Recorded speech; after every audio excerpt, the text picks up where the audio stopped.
Rail world کے معزز دوستوں، میں ہوں ماجد ملک اور آپ تمام دیکھنے اور سننے والوں کو السلام علیکم۔ ناظرین گرامی، چین میں مسلمانوں پر لگنے والی پابندیوں پر جیسے جیسے دن گزر رہے ہیں اضافہ ہوتا چلا جا رہا ہے۔ کبھی مسلمان مردوں کی داڑھی پر پابندی تو کبھی مسلم خواتین کے حجاب پر پابندی، اسی طرح کبھی قرآن پاک کو نئے سرے سے تخلیق کرنے کا فیصلہ سنانا تو کبھی چین میں موجود مسلمانوں پر ظلم و ستم ڈھانا۔ غرض یہ کہ ایک لمبی فہرست چائنا کے اینٹی اسلام ہونے کا ثبوت دے رہی ہے، جو پاکستان کے ساتھ ہمدردی اور دوستی کے چرچے میں سب سے آگے ہے۔ محترم خواتین و حضرات، پاکستان چین دوستی کے نعرے لگانے والوں کا چینی مسلم کے ساتھ زیادتیوں میں ملوث ہونے کے پیچھے چھپے مذموم مقاصد تو اللہ ہی بہتر جانتا ہے۔ البتہ حالیہ لگنے والی پابندی واضح طور پر ظاہر کرتی ہے کہ چین کبھی مسلمانوں کا ہمدرد نہیں بن سکتا۔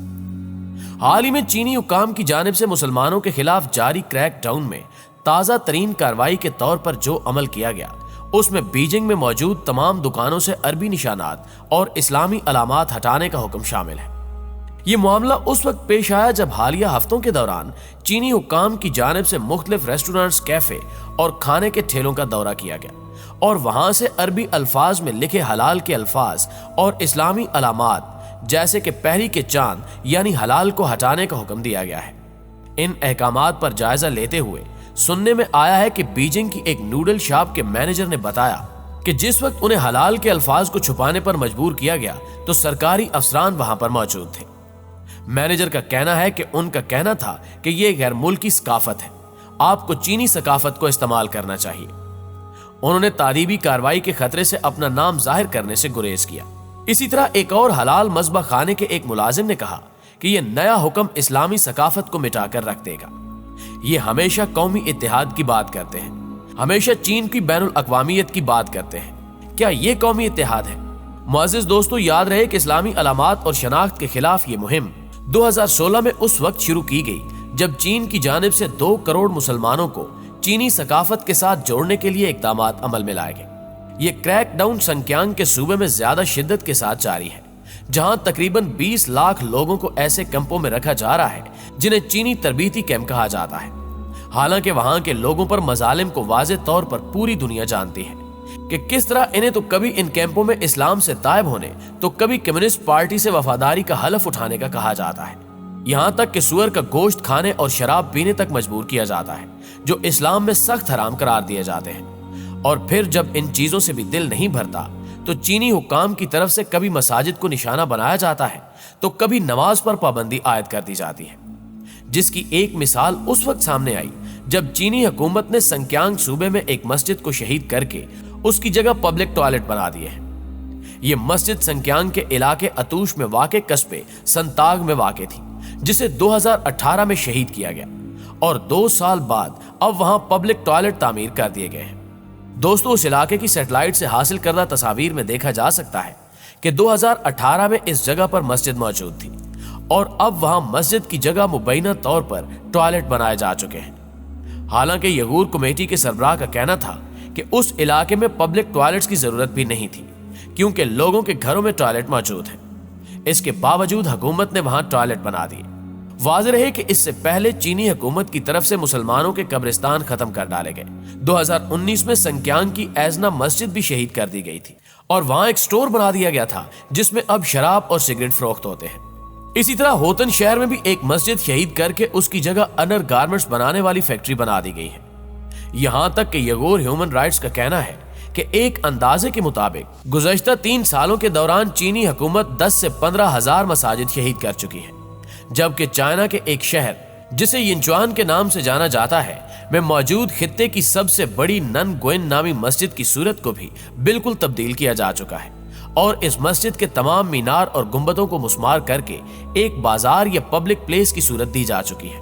ریل ورلڈ کے معزز دوستو، جیسے کہ ہر مسلمان جانتا ہے کہ مینار اور گنبد مسجد کو دور سے پہچاننے کے لیے ہر مسجد پر استعمال کیے جاتے ہیں۔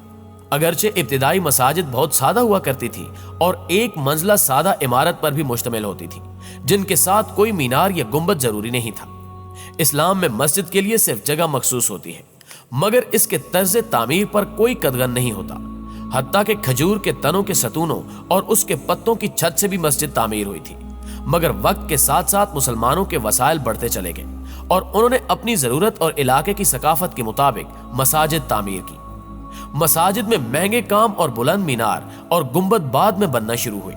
مینار کی وجہ یہ تھی کہ مسجد دور سے نظر آئے، اس پر چڑھ کر اذان دی جائے تو آواز دور دور تک جائے، اور یہ علاقے کی ثقافت و فن کی عکاس بھی تھی۔ گنبد سے مسجد کے خطیب کی تقریر اور نماز کی آواز ایک گونج اور خوبصورتی کے ساتھ پوری مسجد میں پھیلتی تھی۔ اسلام میں چونکہ زندہ چیزوں کی تصاویر کی حوصلہ افزائی نہیں کی گئی، اس لیے مساجد کی تزئین و آرائش کے لیے قرآنی آیات کا مختلف خوبصورت طریقوں سے استعمال کیا گیا اور مختلف جیومیٹرک ڈیزائن بھی استعمال کیے گئے۔ وقت، ضرورت اور ثقافت کی عکاسی کی وجہ سے مساجد میں کئی چیزیں تقریباً ضروری ہو گئیں، جیسے مینار اور گنبد وغیرہ۔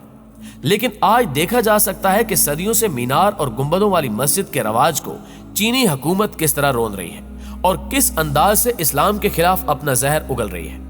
کہیں نماز اور قرآن پر پابندی ہے تو کہیں اسلامی نشانات اور علامات پر پابندی عائد کی جا رہی ہے، اور کہیں مساجد کو ڈھایا جا رہا ہے، جبکہ کہیں مساجد کو عام عمارات کی طرز پر بنانے کے لیے ان کے گنبد اور مینار توڑے جا رہے ہیں۔ اور نن گوئن انہی مساجد میں سے ایک ہے جس کی پرانی صورت یہ تھی کہ سبز اور سنہری رنگ کے گنبد اور ان پر عربی عبارات کندہ تھی۔ اب نہ صرف وہاں موجود عربی عبارات کو مٹا دیا گیا ہے، بلکہ گنبد اور میناروں کو ہٹوا کر وہاں سرمئی رنگ کروا دیا گیا ہے، جو اب دیکھنے میں ایک عام عمارت کی طرح نظر آنے لگی ہے۔ اسی طرح حال ہی میں چینی حکام نے اسی طرز کی جامع مسجد کو صرف اس لیے مسمار کرنے کا منصوبہ بنایا ہے کہ اس کے گنبد اور مینار مشرقی طرز پر بنے ہوئے تھے، لیکن افسوس اس بات پر ہے کہ چین کے ان مظالم پر کوئی آواز بلند کرنے کو تیار نہیں۔ کشمیر اور شام کے مسلمانوں پر ہونے والے مظالم کے خلاف کسی نہ کسی صورت میں احتجاج ہوتا ہی رہتا ہے، لیکن چین میں ڈھائے جانے والے مظالم پر پورا عالم اسلام چپ سادے ہوئے ہیں،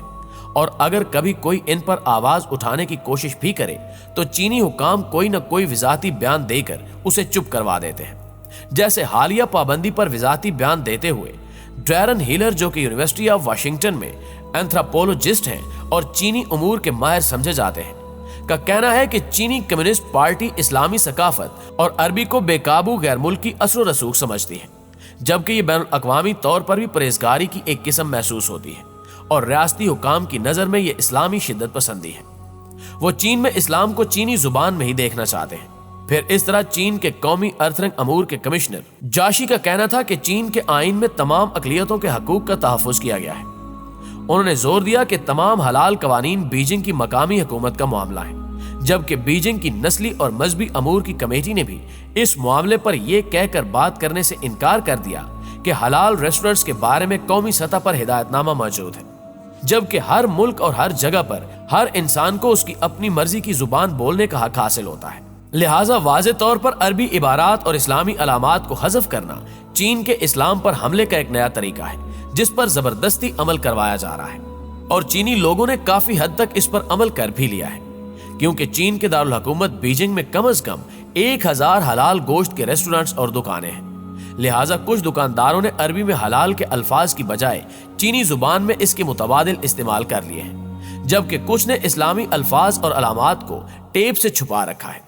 معزز دوستو، تاریخ شاہد ہے کہ چین اپنے ظالمانہ کردار کو دنیا کے سامنے ہمیشہ چھپانے کی کوشش کرتا رہا ہے، حالانکہ چین کی ظالمانہ پالیسی کو پوری دنیا حتیٰ کہ چین کی باشندے بھی کبھی نہیں بھول سکتے۔ مسلمانوں پر تو چین کے مظالم کی ایک طویل داستان ہے، جس کی خبریں وہ 2000 کلومیٹر پر محیط دیوار چین کے باہر جانے سے روک دیتا تھا، مگر سوشل میڈیا اور الیکٹرانک میڈیا کے زمانے میں چین کی طرف سے مسلمانوں پر ہونے والے مظالم کی خبریں وقتاً فوقتاً سامنے آتی رہتی ہیں۔ سینکڑوں سال کی تاریخ گواہ ہے کہ چین نے ہمیشہ مسلمانوں پر ظلم و ستم کے پہاڑ توڑے ہیں، اور اس صورت میں چین کو پاکستان کا ہمدرد کہنا یا پاک چین دوستی کے نعرے لگانا یقیناً ایک کھلی حماقت ہے، جس پر نظر ثانی کرنے کی ضرورت ہے۔ آخر میں اللہ سے دعا ہے کہ وہ دنیا میں موجود تمام مسلمانوں کو اپنی حفاظت میں رکھے اور انہیں ہر قسم کے ظلم و ستم سے لڑنے کی ہمت عطا فرمائے۔ آمین ثم آمین۔